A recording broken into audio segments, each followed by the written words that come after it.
o Senhor venha estar esclarecendo a vida de cada um de nós, naquelas áreas que necessitam, Pai, ser iluminadas, serem esclarecidas. É o que eu te peço, desde já te agradeço, no nome de Jesus. Amém? Próximo. Geralmente, esse slide é o último, né? Que a gente coloca de agradecimento, mas eu gostaria de começar por ele. Eu queria começar agradecendo, porque há uns 6, 7 anos atrás, eu estava passando aqui nessa rua, e já passava por alguns dias, mas eu não queria saber o que tinha aqui, se era uma igreja mesmo, se não era, mas enfim. Até que um dia eu descobri que era uma igreja, era lá em cima, e estava aqui na frente o apóstolo e o apóstolo sentados, e eu pude revê-los depois de muitos anos, né? Eu me lembro que naquele dia, naquela ocasião, eles perguntaram: você está morando aonde? Eu falei: eu estou morando ali na rua Doutor Neto Araújo. Aí o apóstolo perguntou: você está morando aonde? Casa ou apartamento? Eu falei: nenhum dos dois, estou morando num quarto, num quartinho. O quê? Você está morando num quartinho? Eu falei: eu estou morando num quartinho, um quartinho de uma pensão. Aí a apóstola foi e me deu um conselho que, olha, foi certeiro, queria agradecer. Ela falou para mim: olha, vai servindo a Deus, vai agradando ao Senhor, que Deus vai te prosperar e te colocar num lugar maior. Vai louvando, vai agradecendo, vai servindo, vai obedecendo. E do jeito que a apóstola falou, aconteceu. De lá daquele quartinho da pensão, depois de 10 meses, me mudei para a Praça da Árvore, pagando aluguel ainda, numa suíte imobiliada pequena, mas já era uma bênção. Várias árvores lá, era um ambiente melhor. Fiquei ali algum tempo, alguns anos, e dali no mesmo condomínio me mudei para um lugar um pouquinho maior, que já foi uma bênção também. Eu comecei a fazer os perfumes lá. Foi a época que eu comecei a trabalhar em Santos.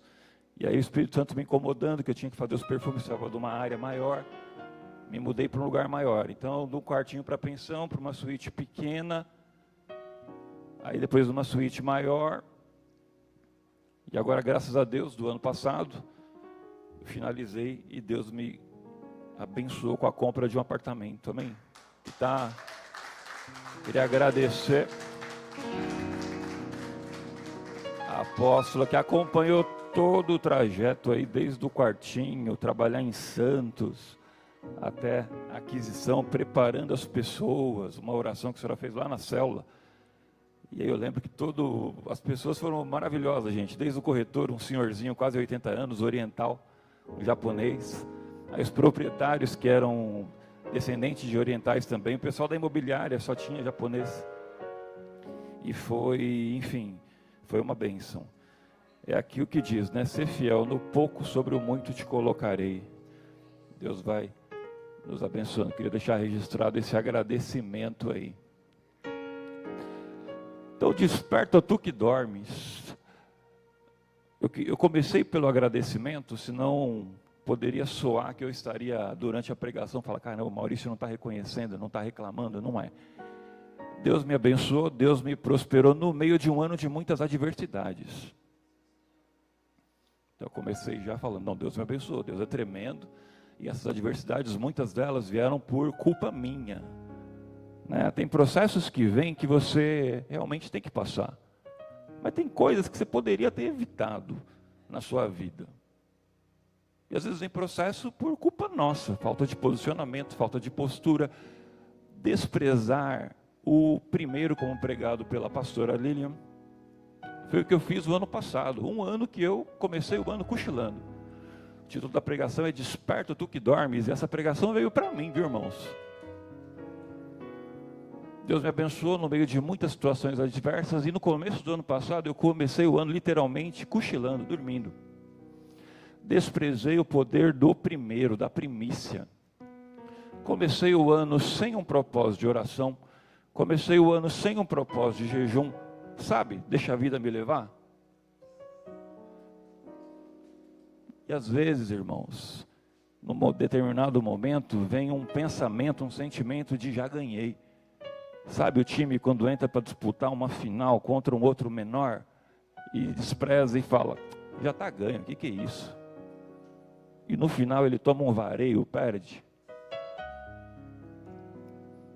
já ganhei, posso todas as coisas naquele que me fortalece, tenho a palavra de Deus, tenho as revelações, tenho o Espírito Santo, está ganho.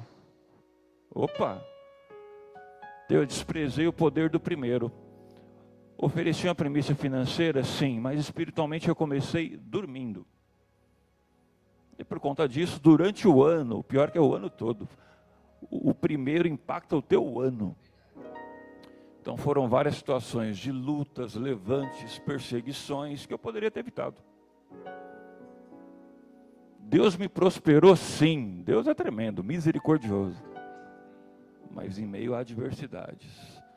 Nesse ano de 2025, depois da raquetada que eu tomei, entreguei sexta-feira um propósito particular de jejum. 12 dias de jejum para 12 meses de vitória. Particular meu, entreguei sexta, concluí já. Falei, opa, o que é isso? E coloquei ali um exemplo, uma comparativa entre Jesus e Adão.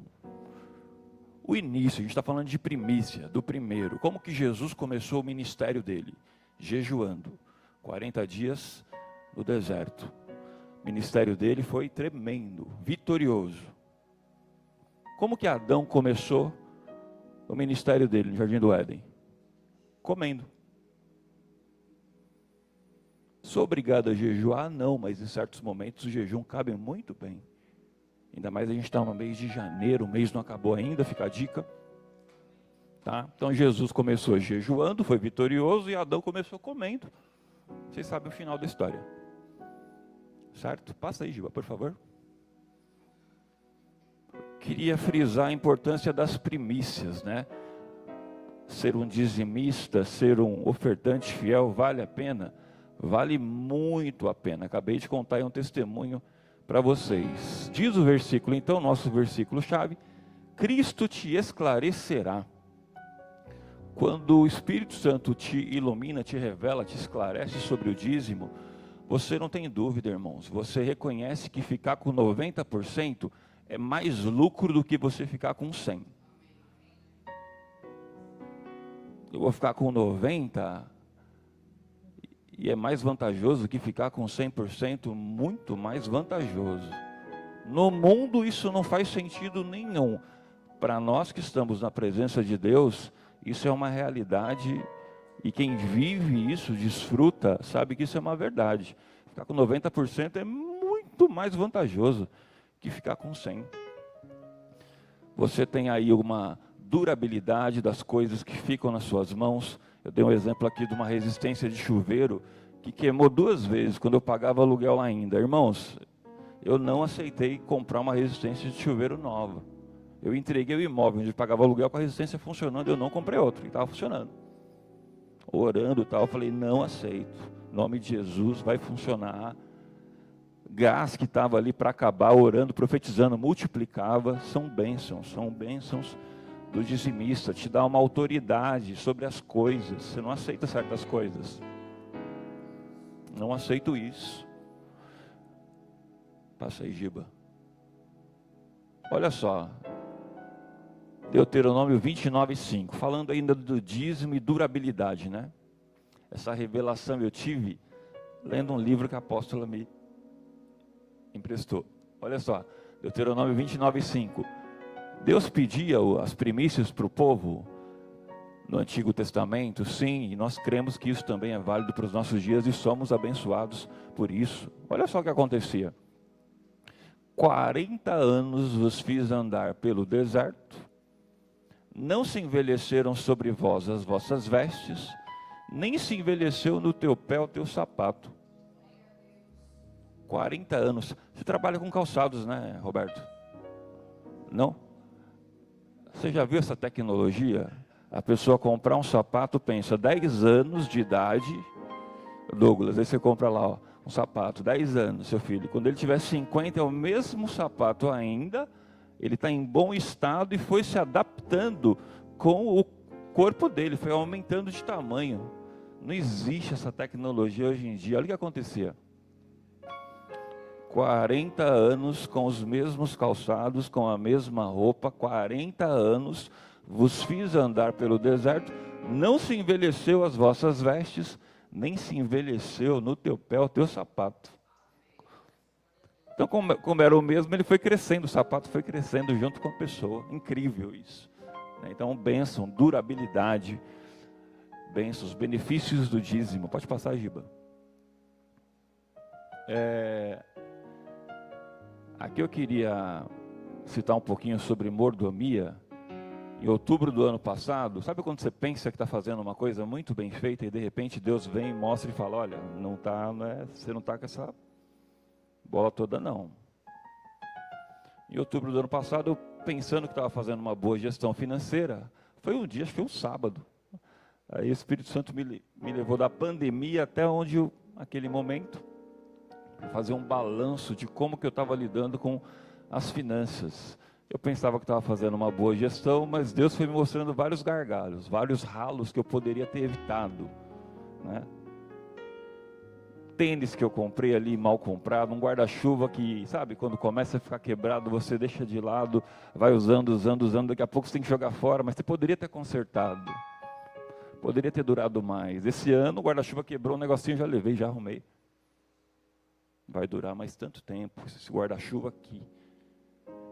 Representando ali um cuidado, um zelo. Isso faz diferença, numa colheita que Deus vai te dar. E nessa época aí eu meio que negligenciei. Deus foi me mostrando, você não está com essa bola toda não, dá uma olhada. Enfim, calçados mal comprados, coisas que eu poderia ter cuidado melhor, poderia estar desfrutando até agora. Alguns recursos, alguns investimentos que eu fiz, principalmente na época da pandemia, que se eu tivesse feito melhores investimentos, por exemplo, agora que eu estou parcelando os móveis, eu poderia estar comprado à vista já. Poderia ter comprado tudo à vista. Se eu tivesse feito uma gestão melhor dos recursos que Deus me entregou, já é num balanço de uns 5 anos. Você quer saber mais sobre mordomia? Você vai lá no YouTube, canal da Igreja Pregação da pastora Raquel. Qual o nome, o título da pregação mesmo? A primícia determina a tua colheita. Você quer saber mais sobre mordomia? Tem uma pregação especial desse ano ainda, na nossa igreja. A primícia determina a tua colheita. Você vai aprender muito mais a respeito disso aí, certo? Passa aí, Giba. Então existe um sono espiritual, irmãos, que nos leva a orar menos, jejuar menos ou não fazê-lo. Ler menos a Bíblia, não evangelizarmos. Esse sono, ele vai abrindo brechas, como eu contei do ano passado, e nos leva aí a situações adversas. É um sono sutil que pode envolver, que pode, pegar assim, praticamente todas as pessoas, como diz a parábola das 10 virgens, Mateus 25, 1, 9. Gostaria de ler com os irmãos, é tremendo, irmãos. Parábola das 10 virgens, olha só. Então o reino do céu será semelhante a 10 virgens que, tomando as suas lâmpadas, saíram ao encontro do esposo. 5 delas eram prudentes e 5 loucas. Vai vendo. As loucas, tomando as suas lâmpadas, não levaram azeite consigo, mas as prudentes levaram azeite em suas vasilhas com as suas lâmpadas. E tardando o esposo, tosquenejaram todas e adormeceram. Só as loucas que adormeceram? Todas. Todas adormeceram, irmãos. Mas à meia-noite ouviu-se um clamor, aí vem o esposo, saí-lhe ao encontro. Então todas aquelas virgens se levantaram, prepararam as suas lâmpadas. E as loucas disseram às prudentes, dai-nos do vosso azeite, porque as nossas lâmpadas se apagam. Mas as prudentes responderam, dizendo, não seja caso que nos falte a nós e a vós, e ide antes aos que o vendem, comprai-o vocês, se vira vocês. Vai lá e compra. Ou seja, esse sono, ele tomou todas as virgens, as pessoas que receberam Jesus como Senhor e Salvador. Então tem as pessoas mais fervorosas de espírito, e esse sono espiritual pode tomar a vida de todos os irmãos, num vacilo, num cochilo, pega um período aí, a gente tem um saldo negativo, né, desse sono espiritual.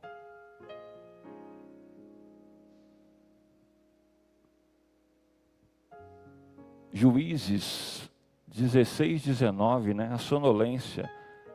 Sansão foi um cara que não vigiou, né? E enquanto ele estava dormindo, os filisteus vieram e raparam os seus cabelos, que era onde se concentrava ali a sua força, o seu poder, né? Então ela, Dalila, o fez dormir sobre os seus joelhos e chamou a um homem, rapou-lhe as 7 tranças do cabelo de sua cabeça e começou a afligi-lo e retirou-se dele a sua força. Ali no sentido físico, mas na verdade espiritualmente, Sansão dormiu e dormiu muito, né?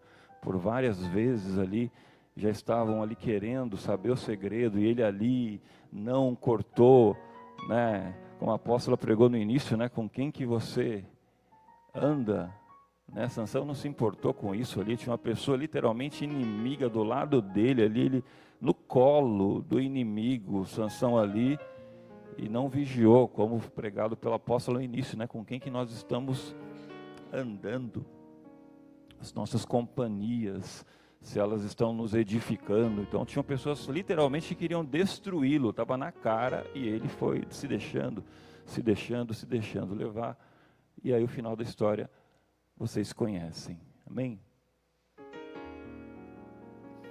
Desperta tu que dormes, Romanos 13, 11, e digo isso conhecendo o tempo, que já é hora de despertarmos do sono, porque a nossa salvação está agora mais perto de nós do que quando aceitamos a fé. A noite é passada, o dia é chegado.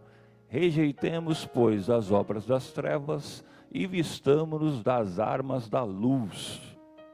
Então, para a gente evitar esse sono, nós precisamos nos revestir das armas da luz. Vamos fazer uma revisão lá das armaduras de Deus?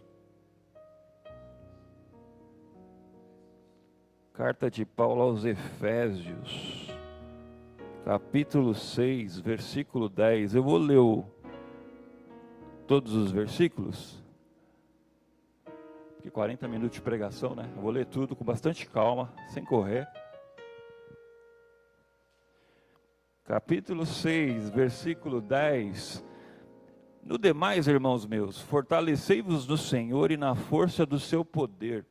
Revesti-vos de toda a armadura de Deus, para que possais estar firmes contra as astutas ciladas do diabo. Porque não temos que lutar contra a carne e o sangue, contra as pessoas, né? Nós não temos que debater, lutar contra as pessoas, não.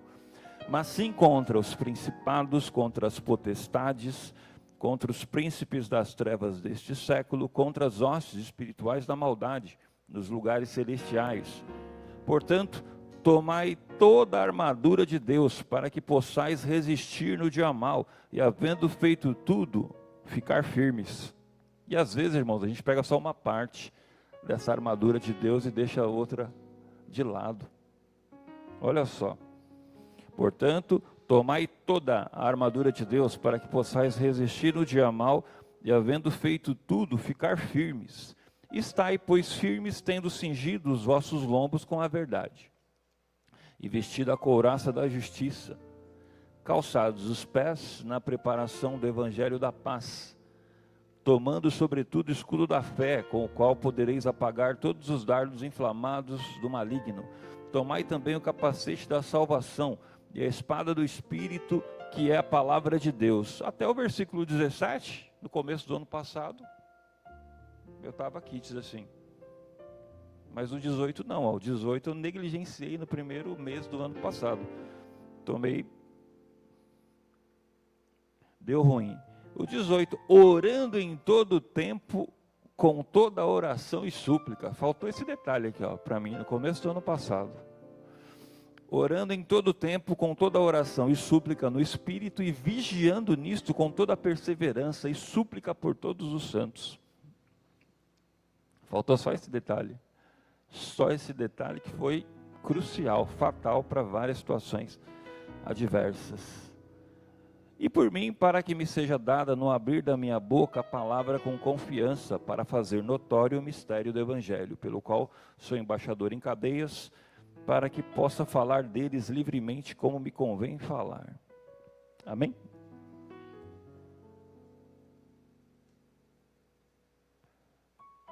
Desperta, tu que dormes. Eu coloquei duas figuras ali, irmãos. Uma do meu lado esquerdo, relacionada a estudos, né? Muitas das vezes a gente tem uma oportunidade de aproveitar melhor o tempo, fazer uma gestão melhor do tempo. Eu mesmo reconheço que em alguns momentos da minha vida eu poderia ter aproveitado muito melhor o tempo. Sabe quando você vai se preparar para uma oportunidade, você está orando para Deus abrir uma porta, enfim, você quer assim um trabalho, de repente empresa, assim, você ora, você crê, mas você não se prepara devidamente.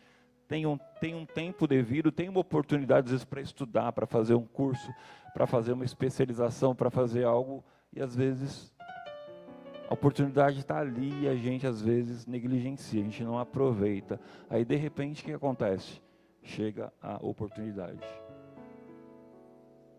E aí perguntam para você sabe isso e tal, e você fala, caramba, eu orei tanto, apareceu, está aqui a oportunidade. Mas eu poderia ter me preparado melhor para esse momento, porque vai chegar, vai. Aí a questão é como diz a Bíblia, né? Aproveitai as oportunidades. Mas eu vou aproveitar essa oportunidade, eu vou segurar ela, eu vou estar devidamente preparado. E às vezes nós não aproveitamos bem o nosso tempo.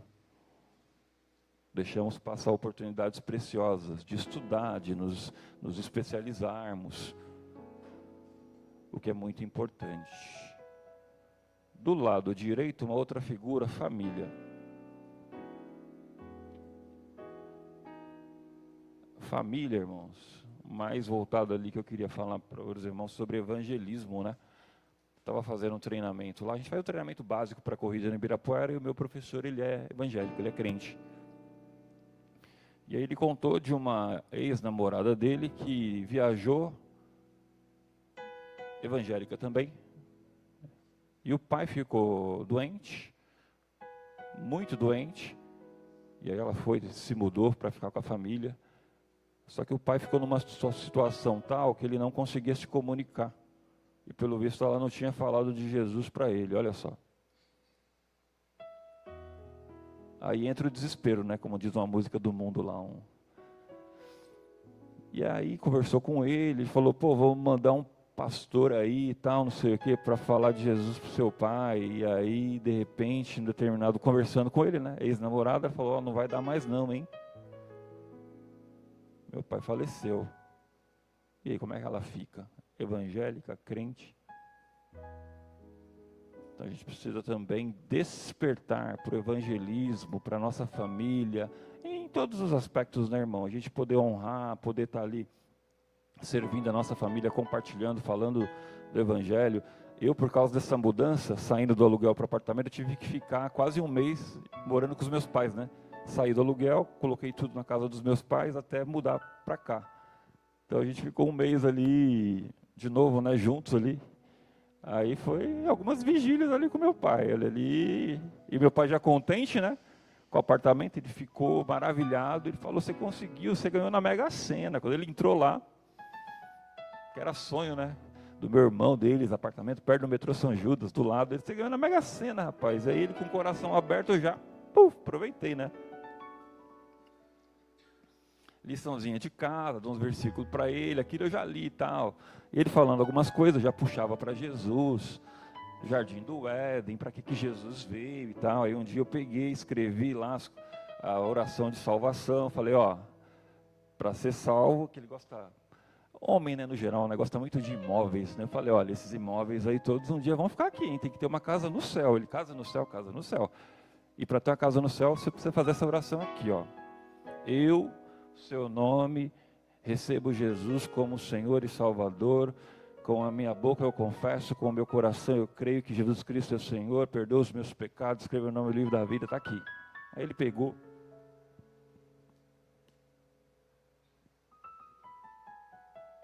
tá bom, legal, eu falei, legal, caramba, você vai recitar isso na minha frente, legal, pode falando aí, 81 anos, Tá lá. Ah, então tá bom. Aí eu entro no quarto dele, tem escrivaninha, tá lá, ó. A oração, né? Lá do pai. Aí, glória a Deus. E já voltando nisso, agradecer também no discipulado presencial, tinha minha avó, faleceu antes da pandemia, minha avó tinha quase 90, e minha avó ficou numa situação semelhante ao pai da namorada do meu professor, que ela não te reconhecia, ela não conseguia conversar. Então chegava, quem é você e tal. Então os apóstolos me orientaram lá no discipulado presencial, decreta, profetiza. Eu fiz umas 2, 3 vezes, né? Então eu abraçava a minha avó, decretava, vó, em nome de Jesus, você recebe Jesus como Senhor e Salvador, você tem o seu nome escrito no livro da vida, seus pecados são perdoados, em nome de Jesus, fala amém. Ela, amém. Fala amém, você não entendeu muito bem, fala amém, amém. Fiz umas 2, 3 vezes. Quando a velha morreu, eu fui dormir sossegado. Fui dormir tranquilo.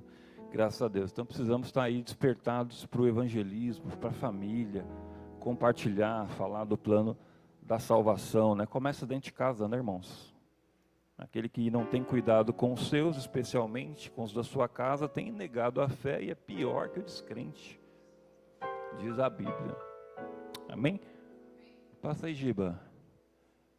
Quem são os mortos? Você que nos acompanha aí através do YouTube, levanta-te dentre os mortos, as pessoas que ainda não receberam Jesus como Senhor e Salvador. Você tem a oportunidade de fazê-lo agora e se levantar e ser iluminado por Deus, amém? 1 Coríntios 15, 22 diz, porque assim como em Adão todos morrem, então em Adão nós estamos mortos. Como assim Adão? Quando a gente nasce, nascemos com uma natureza adâmica, pecaminosa, e para sermos vivificados, precisamos receber Jesus como Senhor e Salvador, amém? Vamos fazer essa oração? Todos que se encontram aqui, vamos fechar os nossos olhos em nome de Jesus. Você que acompanha online também pode fazê-lo.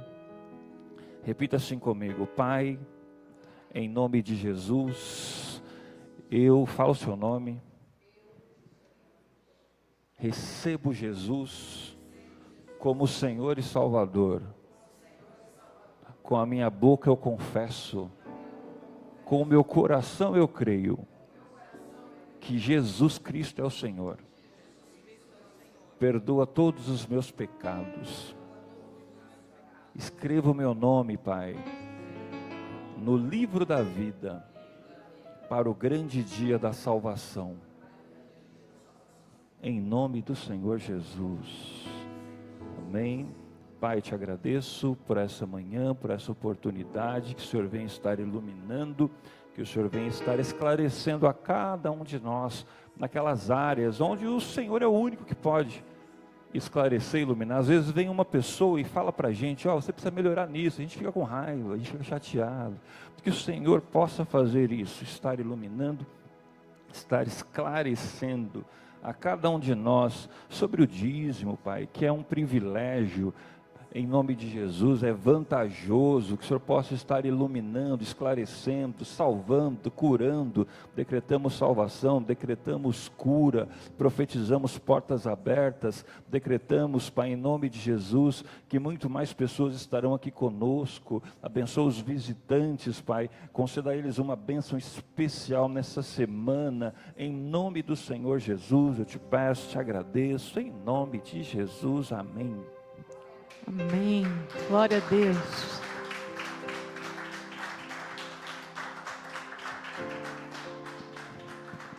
Tem alguém que fez pela primeira vez essa oração de receber Jesus no seu coração? Como é que é o nome da senhora mesmo? Catarina. Glória a Deus. Vem aqui na frente, vamos orar pela vida da Catarina, apóstola. Tem mais alguém que fez essa oração pela primeira vez? A Bíblia fala que se com o nosso coração nós crermos, e se com a nossa boca nós confessarmos, então Ele vem e Ele habita nos nossos corações. A gente não pode aceitar, a gente não pode convidar uma pessoa que não... Vem para cá um pouquinho. Nós não podemos convidar alguém para entrar na nossa casa ou na casa do vizinho. A gente só pode convidar a Jesus para entrar na nossa casa. A gente não pode convidar Jesus para entrar na casa do outro se o outro não permite. E a dona Catarina convidou Jesus para entrar no seu coração. Amém? Nós vamos orar por ela.